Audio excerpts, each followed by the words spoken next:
Hello, everybody, and welcome to another Buffalo Bills edition of OTH Sports View. I'm JP Butler alongside longtime Buffalo Bills beat man Chuck Pollock. It's been just about at this point 12 hours since the Bills wrapped up a disappointing home opening 37-31 loss to the New York Jets last night at New Era Field before a fired up home crowd for a little while on prime time. Chuck, we talked about the last time we met here that this was kind of a must-win game, given losing the opener to the Ravens and what's ahead with Arizona and then at New England the following week. That they really couldn't afford to fall to 0-2 here. They couldn't afford to lose another one of those games at the beginning here that was winnable before that tough stretch hits, and they couldn't afford to lose to an AFC East rival at home. But of course that's what happened, and outclass a lot of the way aside from that stretch early in the second half where they took the lead. We've had some time to digest it now. Just what are your general impressions of what happened last night? It was monumentally disappointing, and I will say, I've been doing this for 44 years covering this team, and all of a sudden I'm thinking, how bad could it be to cover curling? Because you hate the idea of saying game number 2 is a must-win, but as we looked at their schedule, you realize the 2 most winnable games in the first 5 were the ones they've already dropped. You go on the road and give up 13 points, you should win. You come home and score 31, you should win. They're 0-2 and looking down the barrel of a terrible, terrible stretch where, and I know people hate to hear this, but they could be 0-5. And what's particularly disturbing about last night's loss is the way they lost it. The unit that we thought could be depended upon, and specifically 2 elite players that we thought we could depend on, that's not the case, and all of a sudden they're in big trouble. Right, and that unit is the defense, and it's kind of an interesting thing.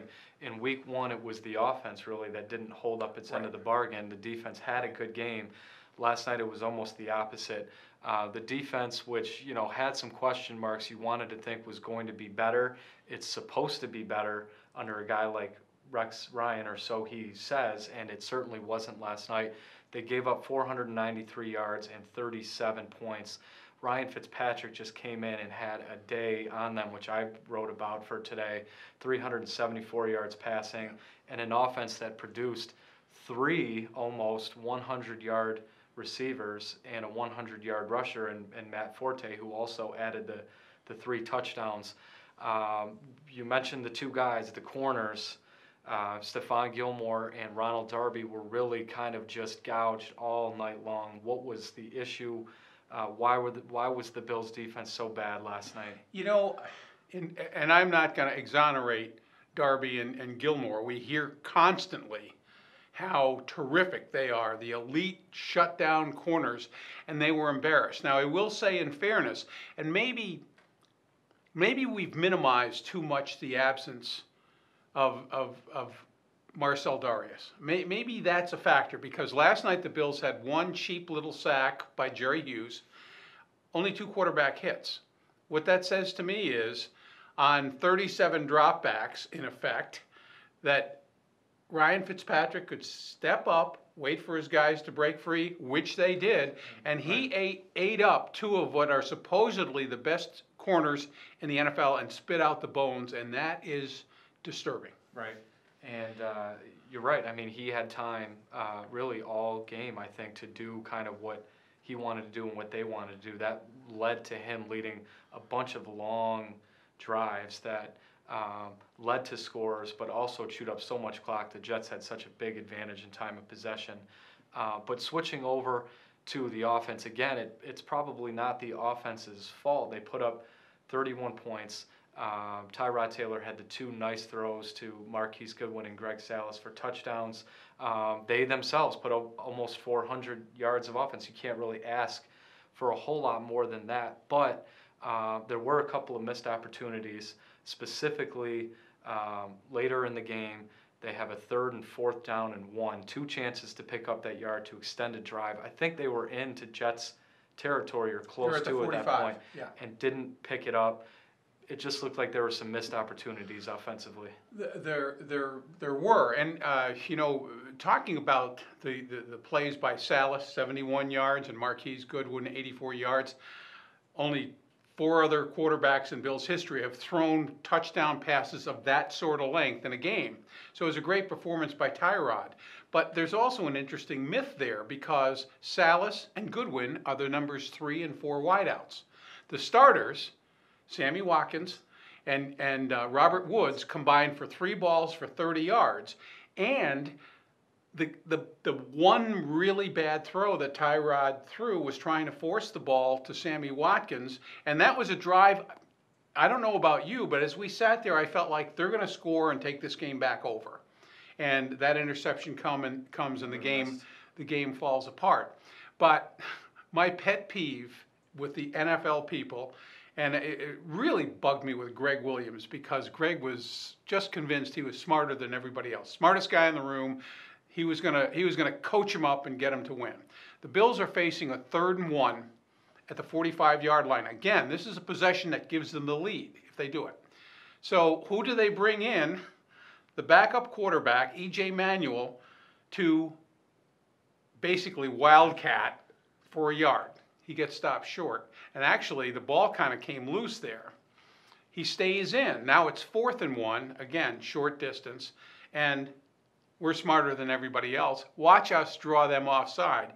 Well, the Jets have already done it once on that drive and put the Bills in good position being offside. What do you think the message was from the defensive coordinator of the Jets? Hey, don't jump off. Right. So needless to say, EJ has to call timeout because the Jets aren't going to be suckered in. Back comes Tyrod, in comes LaShawn. He gets stopped for a yard short, and that drive goes south and then sets up the field goal that really put the Jets in control. Right.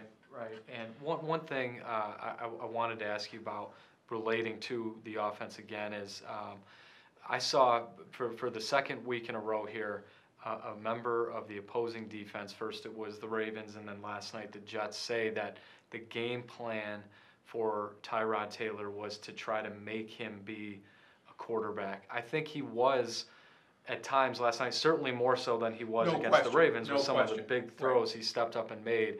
But it's interesting that teams already are kind of saying that we are going to stack the box, try to shut down the run game, which they in effect did last night with McCoy, and make him beat us. He didn't beat them. He looked good, but he didn't beat them yesterday. But what do you make of a statement like that from these teams in the early going? Well, I think it's true.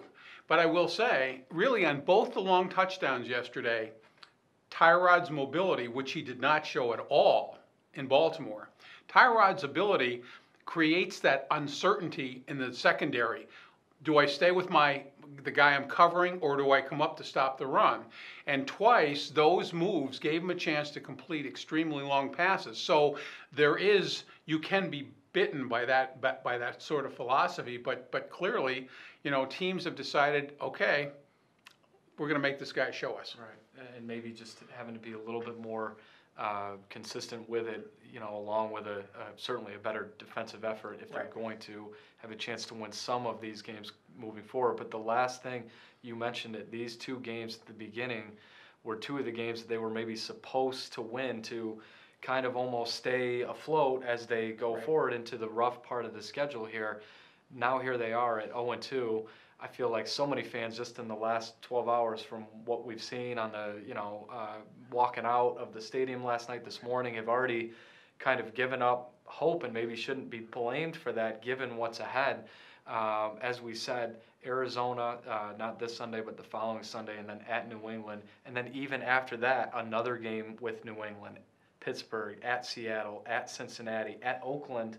It gets tougher. Where are the Bills now going forward? What's just kind of the assessment now going forward? Toast. They're toast. And I feel strongly about that. And I hate to say it because you don't want to be discouraged less than a month into the season.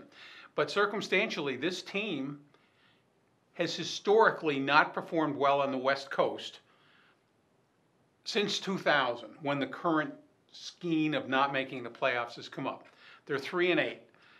Yes, the Rams probably aren't very good, but the Bills are going out there. Yeah. Yes, Oakland is kind of a chic pick to make the Super Bowl. Yeah. A lot of people like that team. There's a lot of offensive talent. Yeah. And so you've got that. You've got the 2 meetings with New England coming up. Cincinnati is tough at home. The Steelers are coming in, and you can argue that's the best team in the NFC North, or I'm sorry, the AFC North. So circumstantially, there's not much. You say, well, they beat Cleveland, and maybe they beat San Francisco, and possibly Miami at least once, but all of a sudden you're looking at a season where, I said 8-8, and now you're thinking, ooh, 6-10, 4-12, and that's horrendous. And I feel badly for Bills fans, because if they had won last night, yeah, they're 1-1, but the reason for hope, they beat a decent team. Instead, here they are 0-2 in a morass, and they've lost a head-to-head with a team they very likely would have to battle for a wild card spot. That's exactly right, and it's hard to, it's crazy to think that just 6 days ago, going into, an hour before that Ravens game, which I was there in person for, and there was certain, optimism through the roof at that point.